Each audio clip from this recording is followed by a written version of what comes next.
but it is really nice to meet everyone.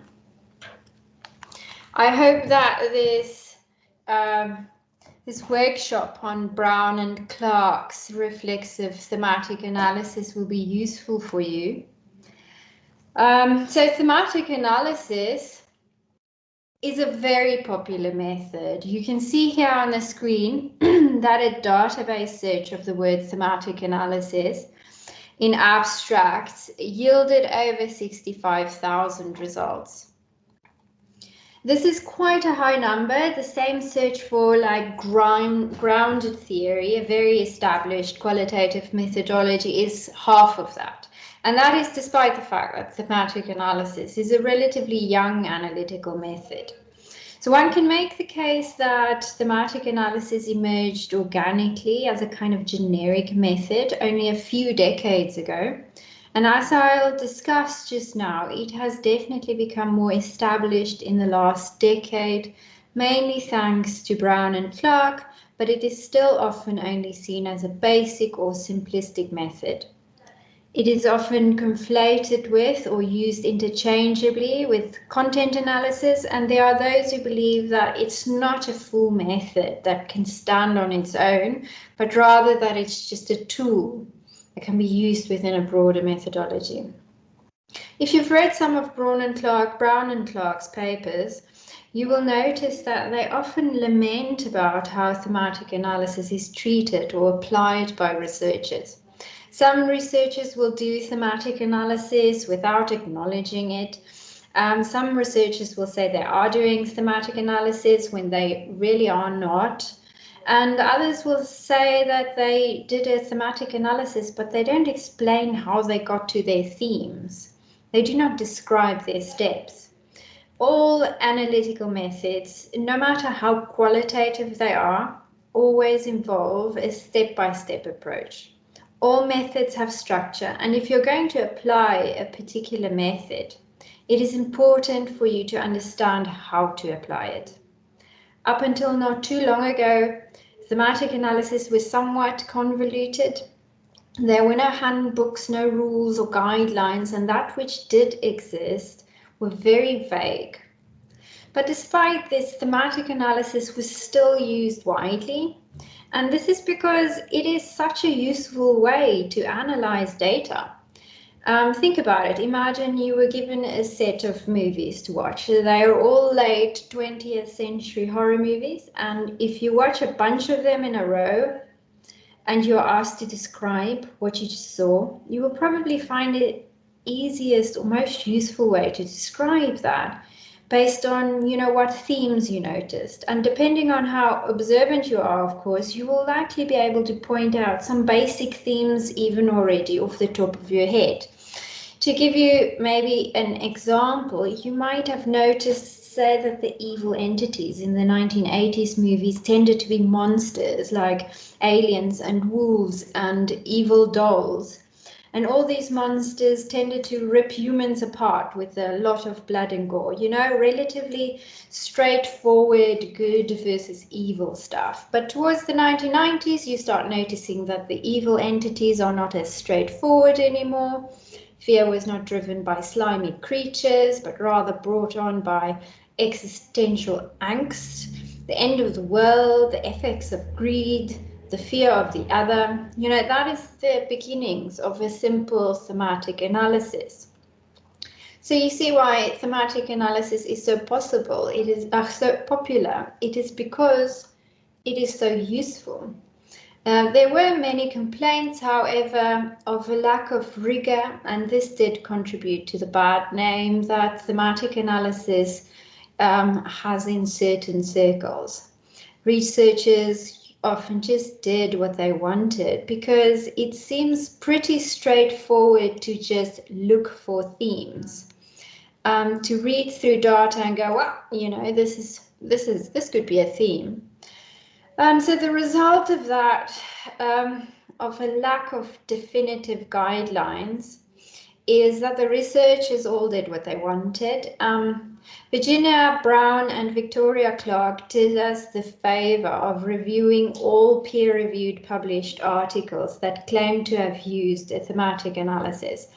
And they identified 20 different approaches. But they could have found more. They just stopped counting at 20. There were just too many. In other words, there is not just one way of doing a thematic analysis. Rather, we can see thematic analysis as more of a family of methods.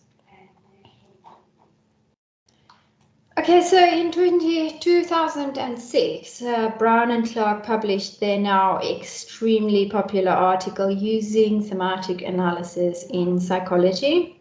And this article became the definitive reference point for those using thematic analysis. This article addressed the desperate need that researchers had for a structured outline for the method. And they also provided us with a definition and clarified some concepts. And they also gave us an outline of their 6-phase approach to thematic analysis. So because of the popularity of this article, I think the number of citations have surpassed like 100,000. They've continued to publish more papers on the method. More recently, they've decided to give their thematic analysis a new name to help differentiate it from all the other forms of thematic analysis available. They called it reflexive thematic analysis, and I will just today go through the process of doing a reflexive thematic analysis. Of course, the 2006 paper has been updated, and they've even published a very useful book. I think it was published this year. Okay, so just quickly, here are some other recent thematic analysis guides and publications of methods. The last one there with the brown cover, that is Braun and Clark's book. If you're going to do a reflexive thematic analysis, I highly recommend you get your hands on a copy of that book. When designing your research project, you might end up deciding that Braun and Clark's thematic analysis is not the one for you. For instance, let's say your project will involve multiple researchers doing the analysis together, or that perhaps your supervisor quite specifically wants you to employ intercoder reliability, which requires more than one researcher. Then you might want to consider Boyatzis or Guest's thematic analysis. If you've got a very structured code book, you might want to consider King's approach.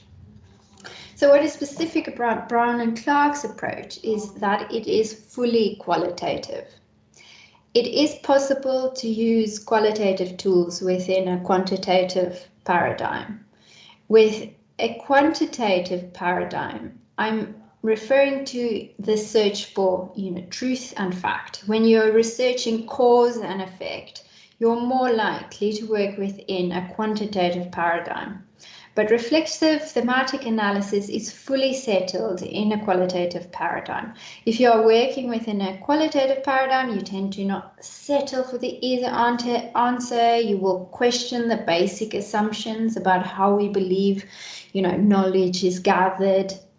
What is known, what can be known, and you tend to look for, meaning and process rather than cause and effect.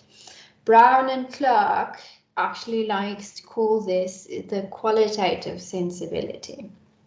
So let's just go through some basic things to remember before you start your reflexive thematic analysis. Firstly, there's not just one thematic analysis method. You have to choose one, or choose some ones.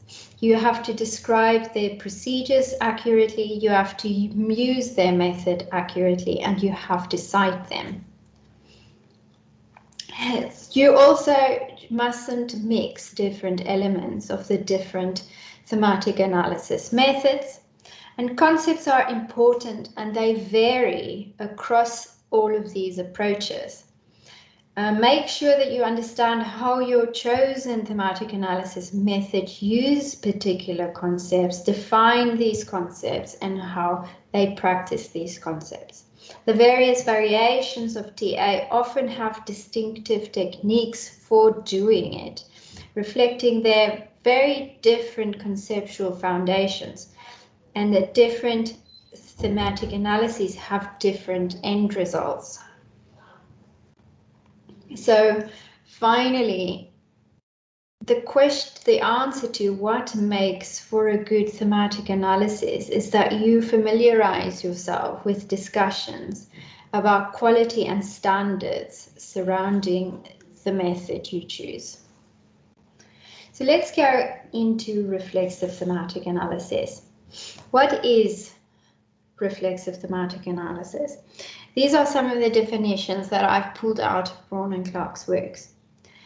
Okay, at a very basic level, TA is a method for developing, analyzing, and interpreting patterns across a qualitative dataset, which involves systematic processes of data coding to develop themes. Themes are your ultimate analytic purpose. So just remember, there is a lot of overlap between reflexive thematic analysis and other methodologies, at least in terms of process, especially the methodologies that concern themselves with themes. If you do a grounded theory, then you will find a lot of what you learn here is reproduced there. And same with some discourse analyses. The most obvious difference is that reflexive thematic analysis has a distinct relationship to theory. Reflexive thematic analysis is considered a method rather than a methodology. A method includes the processes, but a methodology is the complete package and includes the theory. So reflexive, I'm going to say that word a lot, I'm sorry, does not have an implied theoretical position like phenomenology or grounded theory. It is flexible. But let me just go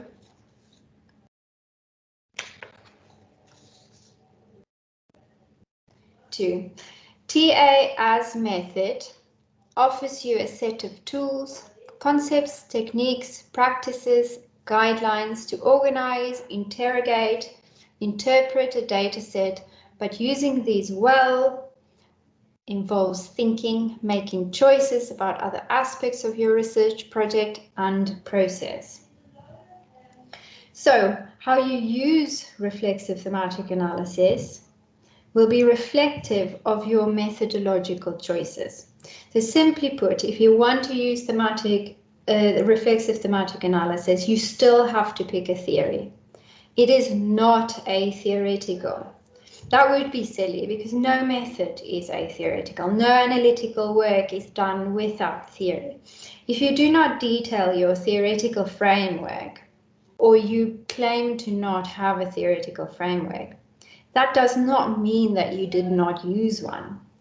Your atheoretical analysis will simply fall back on your biases and your value systems, your prejudice, your assumptions about how truth is constructed, and your beliefs about what fundamentally influences human behavior. Your worldview might be social constructionist in nature, without you even knowing, perhaps, or feminist, or post-colonial, or positivist, but to not outline your theory in a paper is simply unacceptable. So no method is atheoretical, and reflexive thematic analysis is also not atheoretical. It's theoretically flexible, but at its core, it is already embedded, really, with certain epistemological and ontological values. Why? Because it is a fully qualitative method. That means it is embedded with the values of a qualitative paradigm. It presupposes a world which is inherently subjective and not objective. So if a quantitative paradigm is focused on objective truth, in other words, it draws on positivism as its theory. It means it sees a singular reality, and the scientific method, they believe, can uncover it. It exists there, and we just search for it.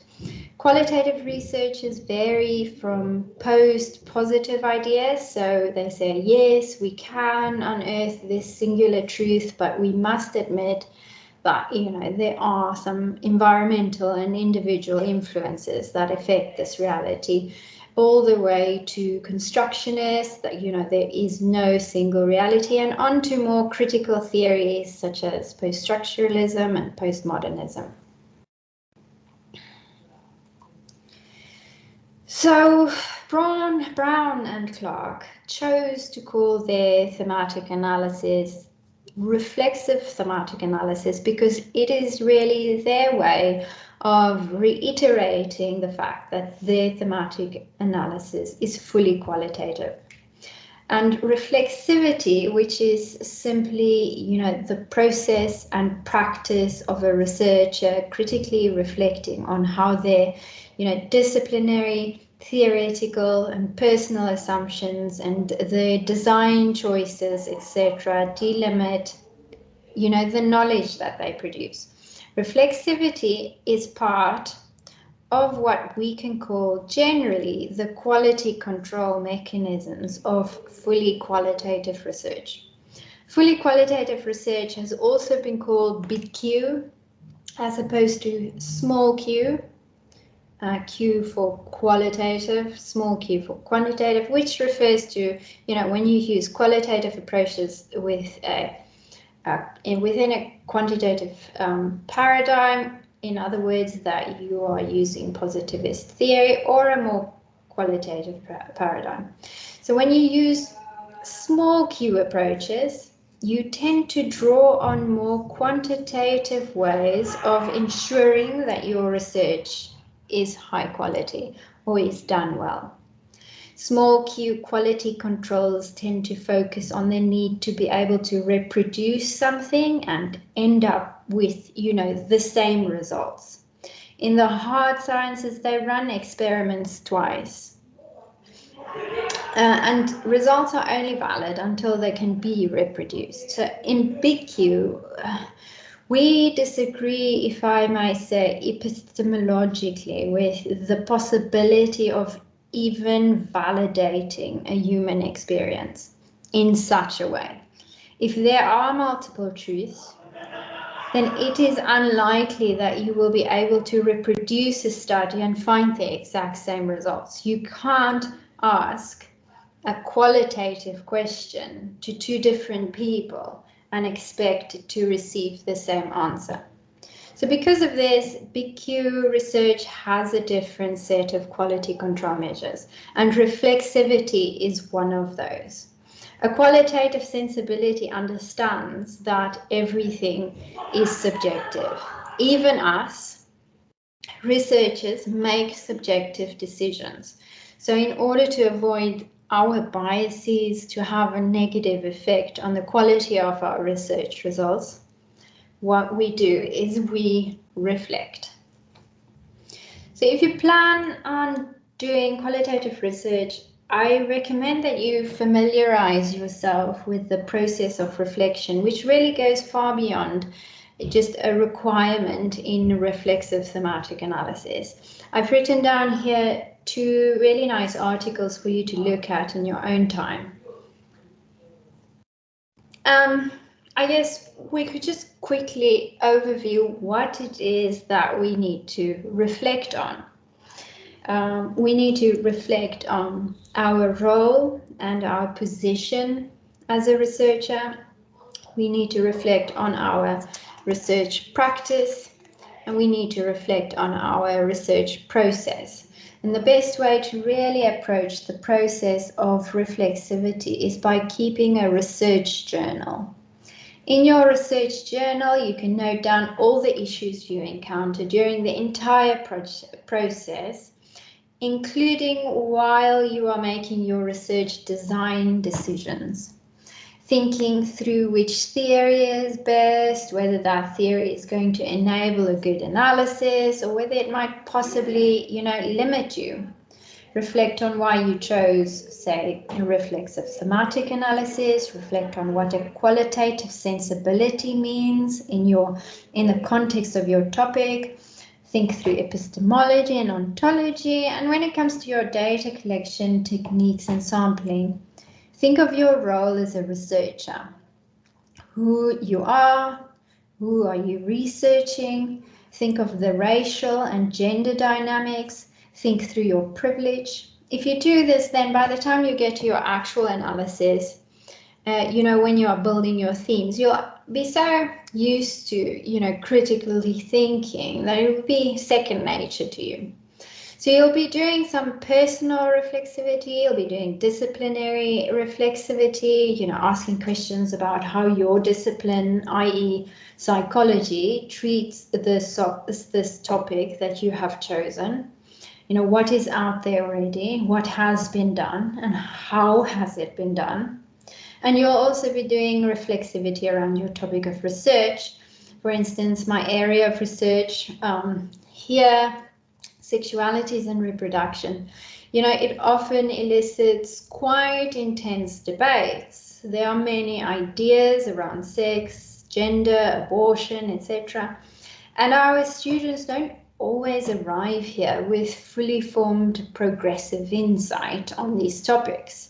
Everyone needs to interrogate their own biases, their own backgrounds before starting their research, especially if that research involves people who are not like you or who are experiencing things that you might never experience.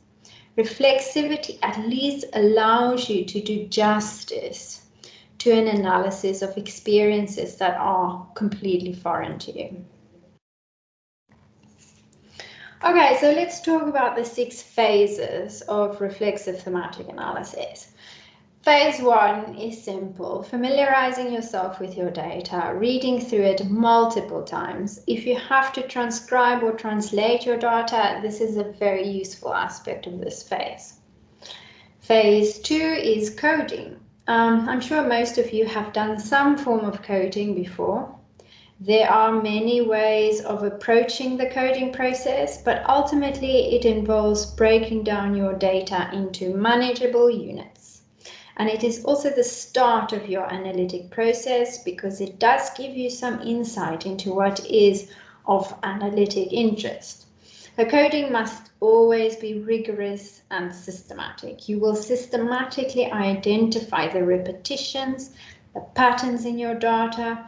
If you go through a high quality process, you will find them. It is perfectly normal and acceptable to have only one coder when doing a reflexive thematic analysis. And finally, if you want high quality codes, then you will want to go through multiple rounds of coding and coding refinement. So that's phase 1 and 2. Let's go to phase 3, generating initial themes. So you've been focused in on the micro level, doing your coding, your individual sentences in your interviews or your data. You will now shift to the macro, looking for connections and alliances that might develop into broader patterns of meaning now. Let's just check whether we're all comfortable with the concept of a theme. As I said, there are differences between the thematic analyses about what they consider a theme to be. So what does Braun and Clark, I keep saying Braun and Clark mean with the concept theme? For reflexive thematic analysis, they say a theme has to capture a wide range of data that are united by and evidence a shared idea, sometimes quite obviously, sometimes far less obviously, and sometimes in quite different ways. And another quote I found was said, in reflexive thematic analysis with themes defined by meaning unity and conceptual coherence, each theme has its own distinct central organizing concept. Okay, so we've got shared idea, we've got shared meaning, we've got meaning unity, we've got conceptual coherence, and we've got a central organizing concept. This all really means the same thing. You build your theme around a single idea, a single meaning, a single concept. The data might be very similar, but if you can build this data around a singular notion, then you have yourself a theme. When I say single notion, I don't mean a single word. In fact, try and always push away from single word ideas, because it is very rare that you will be able to capture an entire idea in one word. And we are building these themes around ideas. Okay. Even when you're doing your coding, try and capture ideas or concepts, or at least work towards them. But secondly, what is perhaps the biggest difficulty that I have found that students have faced is moving beyond just summarizing. What they think they've identified a theme, when in fact they've simply identified a topic. A topic summary captures a range of responses around a particular issue, a particular topic. And so students provide you with a summary of this topic they found, and they go, here's my theme. But a topic summary is not a theme. A theme goes much deeper. Your job in doing a reflexive thematic analysis is to explore this expression of shared or similar ideas or meaning across different contexts. And in order to explain this, I've picked a basic metaphor, a metaphor that is often used by, the reflexive thematic analysis crowd. So if all the foodstuffs in your pantry, let's think, or your cupboard, in your data, each item is a datum. For instance, a packet of instant noodles, it is one sentence in your entire interview. So you start coding, and you might code your instant noodles under, the code noodles. Now you see, oh, there's spaghetti, a box of penne. You decide to instead put them all under, including the instant noodles, under pasta rather. And this is your coding process. You've got your pasta, you code everything into tinned food. You've got your condiments, you've got your preserves, etc., etc. So there are all sorts of subjective decisions you obviously see that can be made here, and that is fine. For instance, you might decide to put all your tinned food under a single code, but others might choose to put their tinned beans with dried beans and lentils, So see, subjective decisions. And remember, you are reflecting throughout this entire process. You're reflecting on, and I'm just pulling this metaphor a bit further, your history with food, what you're missing from your cupboard and why, etc., etc. So those who primarily, for instance, make Japanese food might end up with completely different codes than, say, a Pakistani who mainly makes curries. You might think that spices and herbs should not be together, and someone else might think they should. See what I mean with sort of subjective work? Anyway, I might be really pushing this metaphor a bit far, but let's get to the point. What would a theme be in a situation like this? Is pasta a theme? No, well, if you're going to do a reflexive thematic analysis, you will have to do a bit more thinking, deep thinking, when you get to the analysis stage. So a theme here, they have decided, would be more accurately represented by a recipe. A theme would be, say, a Mediterranean chickpea salad, or a toasted sandwich, or a spaghetti atterati, where you see there are many different aspects that you've taken out of different pieces of your coding, and you've brought them together because together they have shared meaning. So let's just quickly go back to the definition they gave. they said a theme has to capture a wide range of data that are united by or evidence a shared idea. So a topic summary that we were just talking about is a bit more like that basket there in the picture. The basket is full of, what looks like sorts of biscuits, I don't know. And that is a topic summary, and that is the difference between a topic summary and a theme. Because a theme is a recipe that brings disparate objects together to bring, based on a shared meaning, the Mediterranean chickpea salad. Whereas a topic summary, it's codes that you coded into a category. Okay, so let's go to the other aspect that they said. I don't want to run out of time. A theme, they said, would have a central organizing concept. And this central organizing concept is defined as an idea or meaning that unites a theme. But a bit of a round circle there, but a concept, as we know, is an abstract idea. It is not going to be concrete. For instance, a simple example might be, let's keep it really simple, the patriarchy. The patriarchy is an abstract idea. If you interview a bunch of people about, say, a topic, let's say household chores, and you've picked a feminist theory, you might find that patriarchy, or an aspect of patriarchy, is your central organizing concept.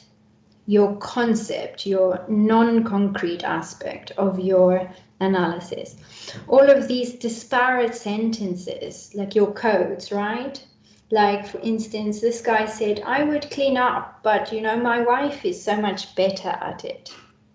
Or, she has just always done it. Or, my job is more taxing than hers, so she has taken over the housework. Those are your codes.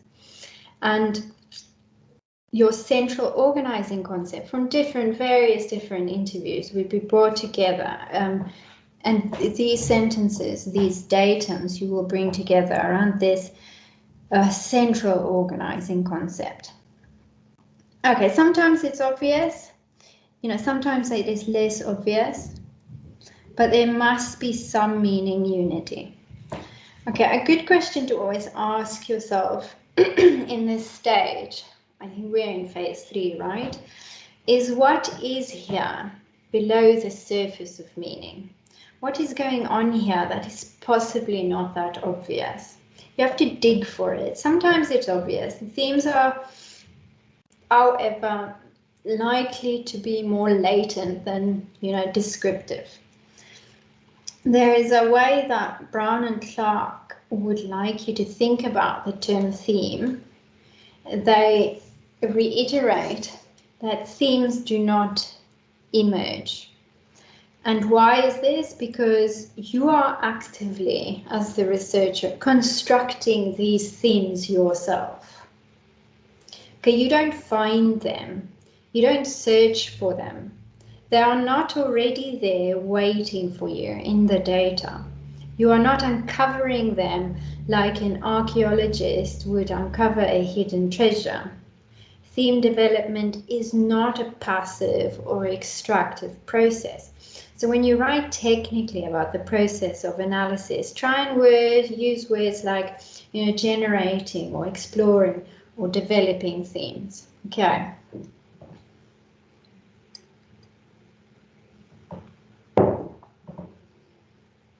And why do I say this? Because we are doing qualitative work in a qualitative paradigm. Here we're dealing with subjective truths, many truths.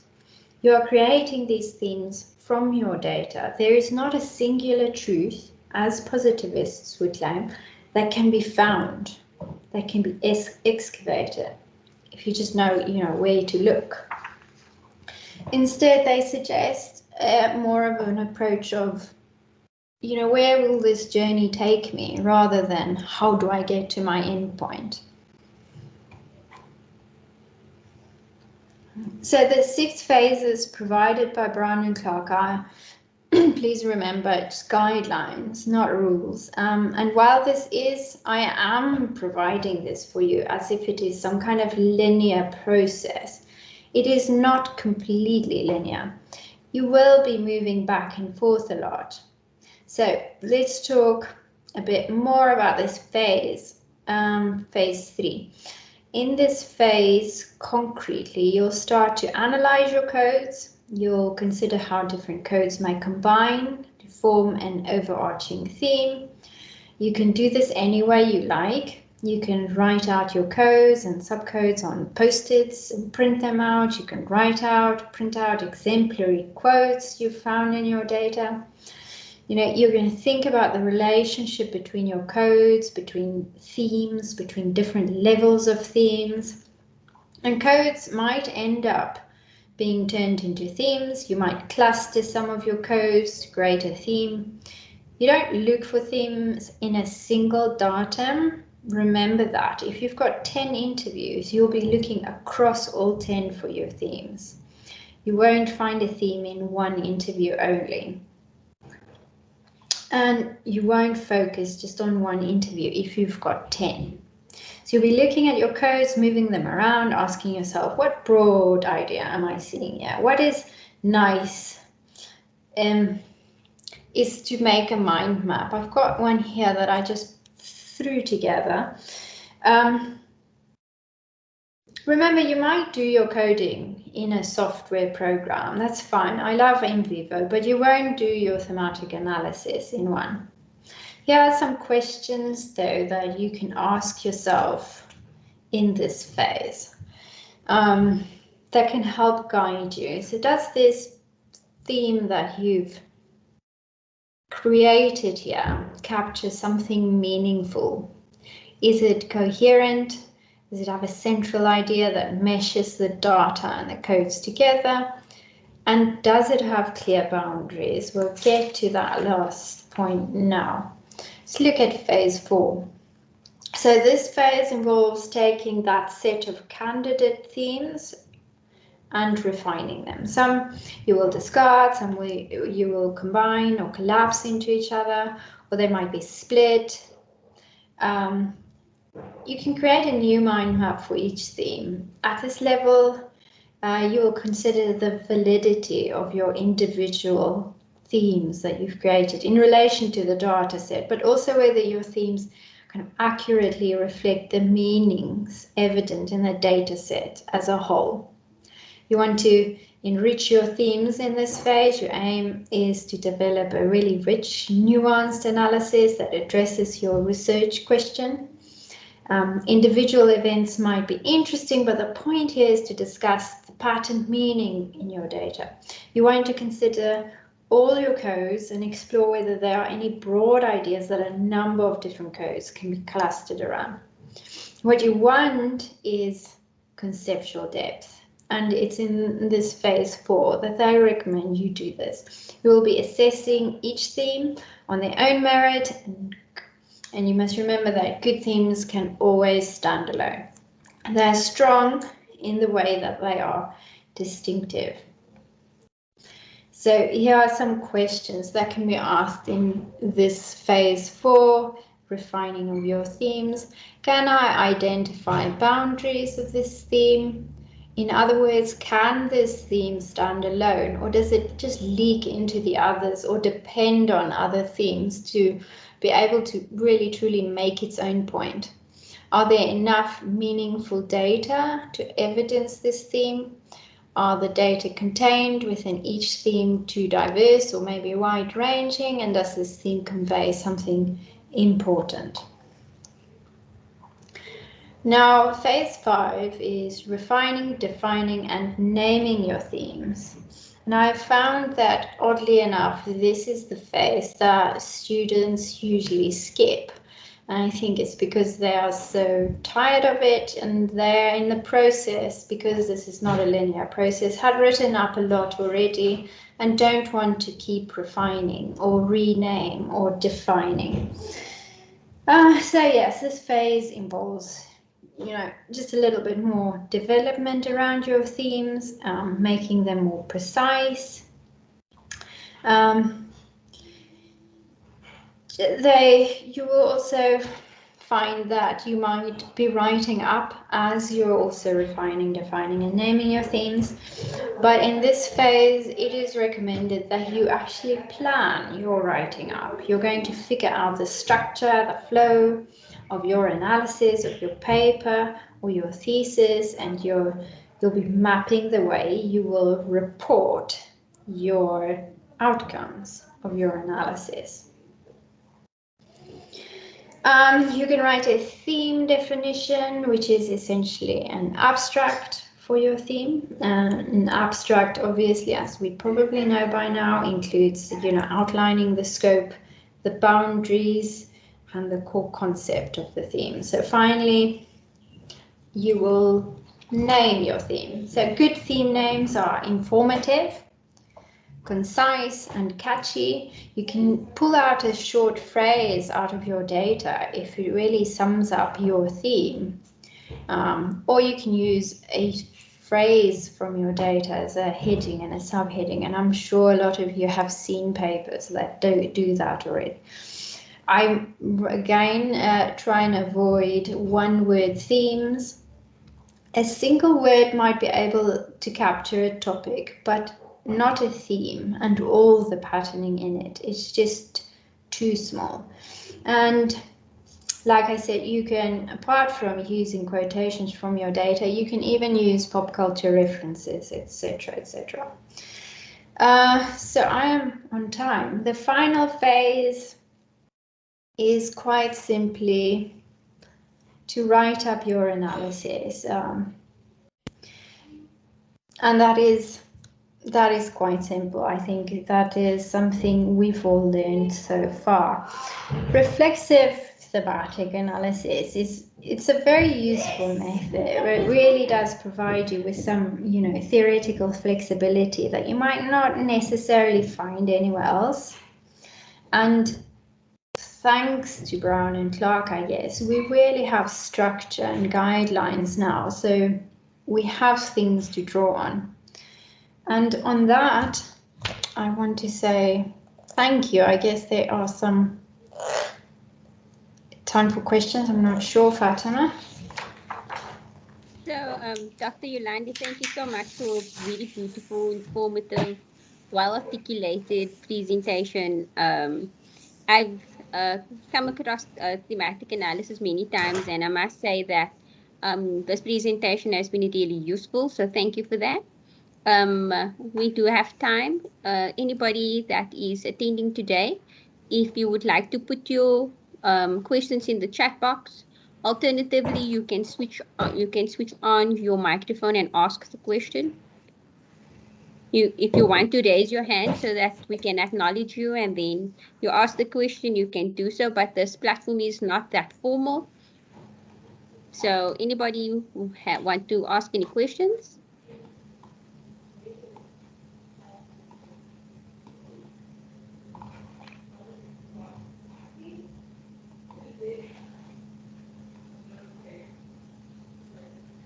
I must have been so thorough that no one needs to know anything more.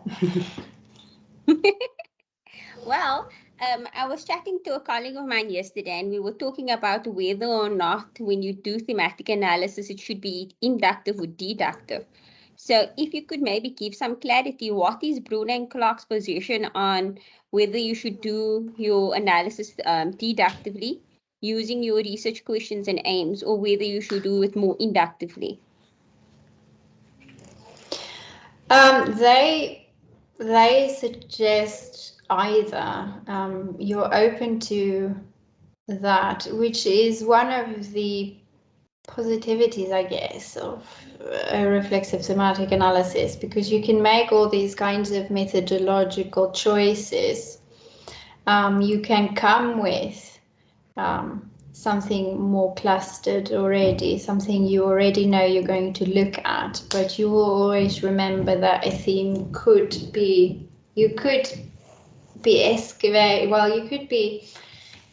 generate something that is not necessarily what you already brought to the table. But we all know how research projects work, and we all often start with a very well-defined research question.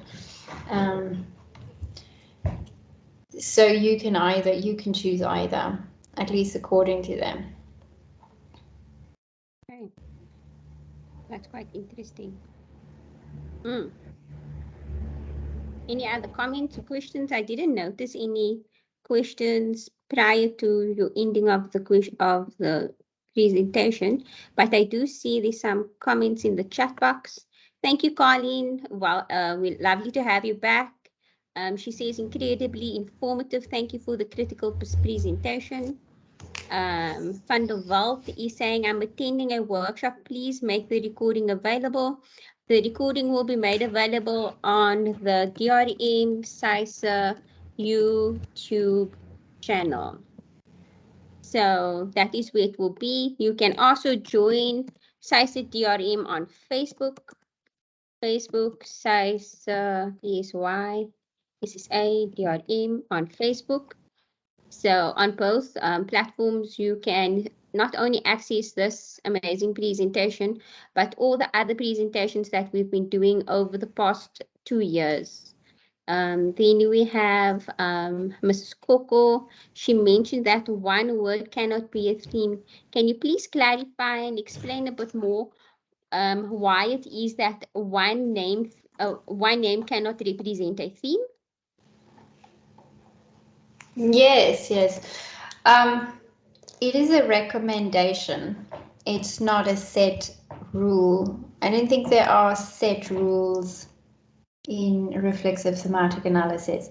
And the reason why it is a recommendation, and this is also something I saw in, a lot of students' work that I've marked, is that there is a tendency to automatically go for topic summaries, and it's very difficult to actually pull yourself out of the tendency to think you've got a theme when actually you've just got a topic.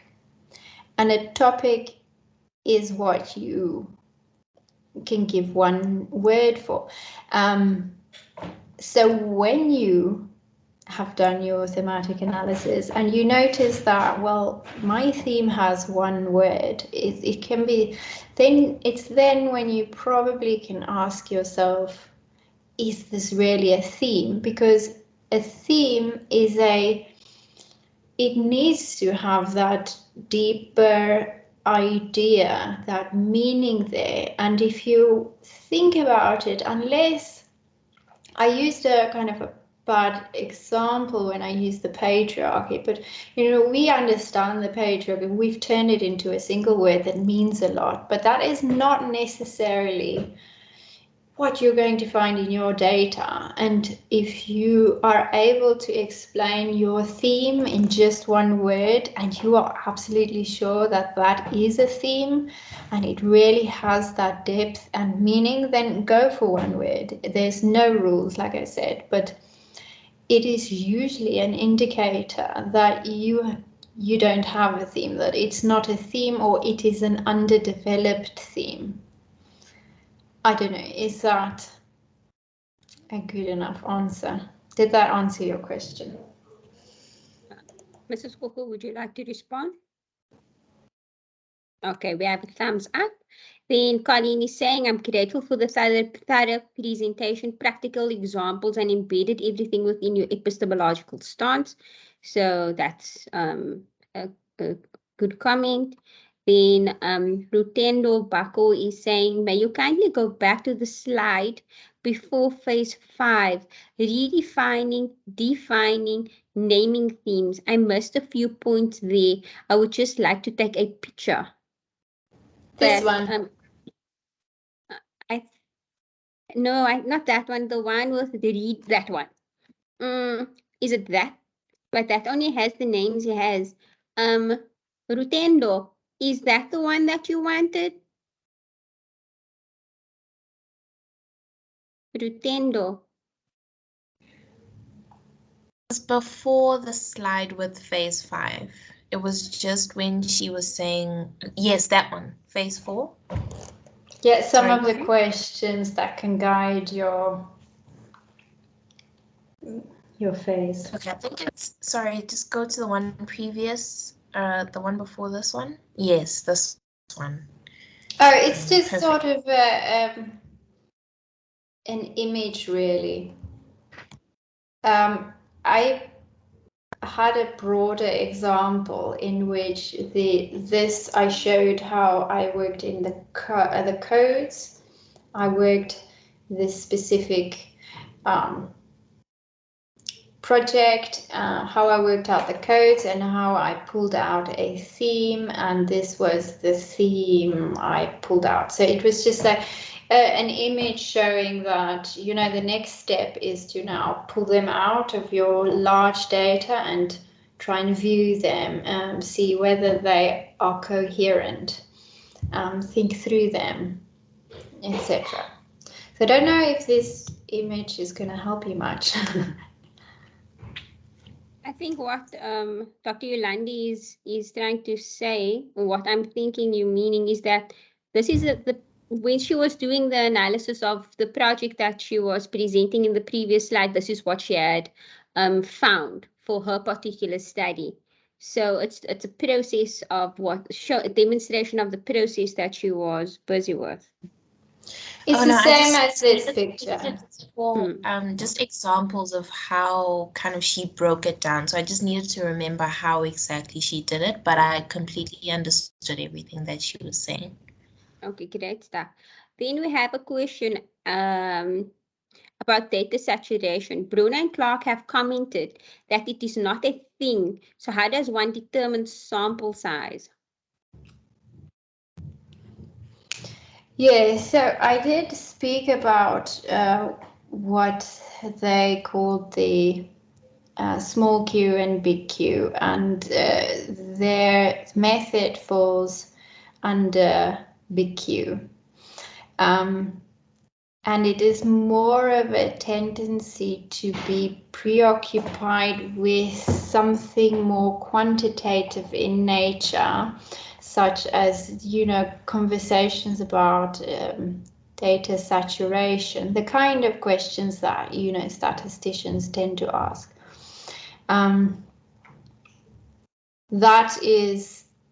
That is why they do not see that as something that is necessary in more qualitative kind of work, because it's more subjective, and also your project is limited. You can't, a quantitative researcher can go out and do 1,000 2-minute questionnaires, but you cannot interview 1,000 people. So yeah, it is, I mean, very subjective choices that goes into and the process of reflecting on. And I think if you can probably feel like your theme is, when your themes are strong and can stand on its own, that is probably when you can say, you know, you've got enough data. Then we have a question, if it would be possible for you to make your presentation slides available. Well, I think they are incorporated into the video you're going to. I don't mind sending it to Fatima and then she can do whatever she wants with it, but I do know that it will be on the video that is being recorded. Then the question is, would you still be able to be reflexive about a deductive approach to thematic analysis, and if so, how? I think that is probably when you have to be extra reflexive, because you're already coming with an agenda, and that is probably what you can reflect about.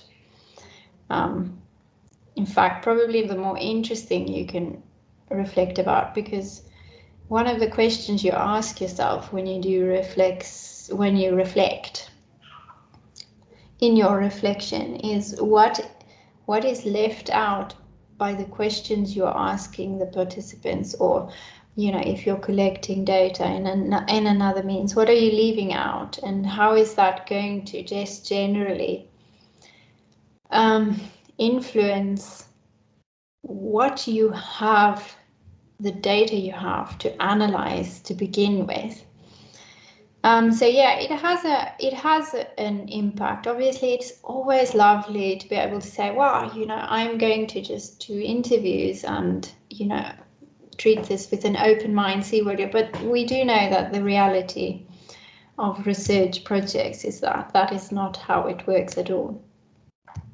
We all come, even if you do deductive work, inductive, you come with your preconceived ideas. You come with your thoughts already on what kind of answers you want on questions you want to ask. And you even think you have an answer to the question, but you're just going to see. So, that is when reflexivity is especially needed. Then we have a follow-up question. Are themes a statement? The name, yeah, the theme name would sound more like a statement. For instance, let me think. So the theme that we got in this one, eventually, I had, for instance, I eventually made a connection between almost every aspect of the concerns, you could say, about what kind of problems people have with accessing abortion, and it ultimately drew back to the issue that they want confidentiality. They don't want anyone to find out. So the theme is well, it's a statement of the fact that confidentiality plays such a big role. You know what I mean? So it is, yes, it is a bit of a statement.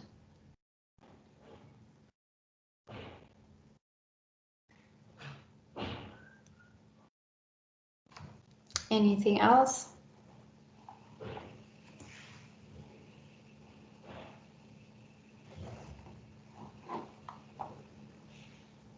I don't know where you are, Fatima. Apologies, I just got someone by the door. So just to mention, somebody's asking if the video can be made available. The video will be uploaded in the next week onto the CISA DRM website, CISA DRM YouTube channel. You can also access content for the CISA DRM as indicated on Dr. Ulandi's presentation, Division for Research and Methodology on Facebook. So it is going to be uploaded. We just will need a little bit of time for editing.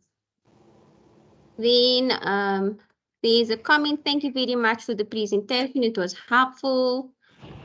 Let's see. Can you please comment on the application of both inductive and deductive approaches within the analysis?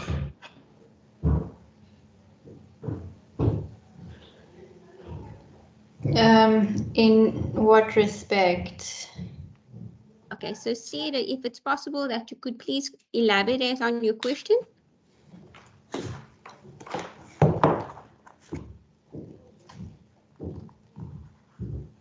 Sarah? Hello. Can you please elaborate?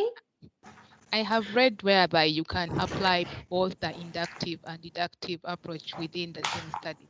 So I would like her to comment about that.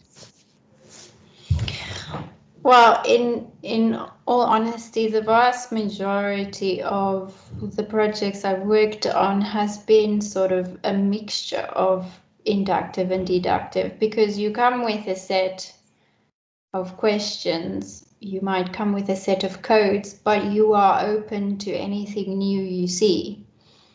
So in the coding process, you, for instance, have I want to look at this aspect, this aspect, this aspect. I'm going to code whatever I see around that. But as you're, reading through your transcripts, you notice something new, and you turn that into it. That is a mixture of deductive and inductive.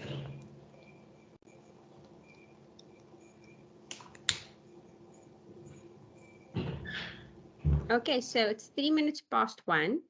And from the Executive Committee for the Psychological Society of South Africa, Division of Research and Methodology, Dr. Ulandi, I would like to say thank you so much for this beautiful presentation. It's been informative, and as everybody has indicated in the chat box, appreciated. And we look forward to working with you in the future. Thank you so much, Fatima. It was really a pleasure. Okay. So that's all from us today, everyone. Thank you for attending. Please, in the future, when I send you invitations, you can share them with all your friends and whoever's interested in attending, so that we can be a great family of practitioners in research. Have a great Thursday further, and bye, everybody.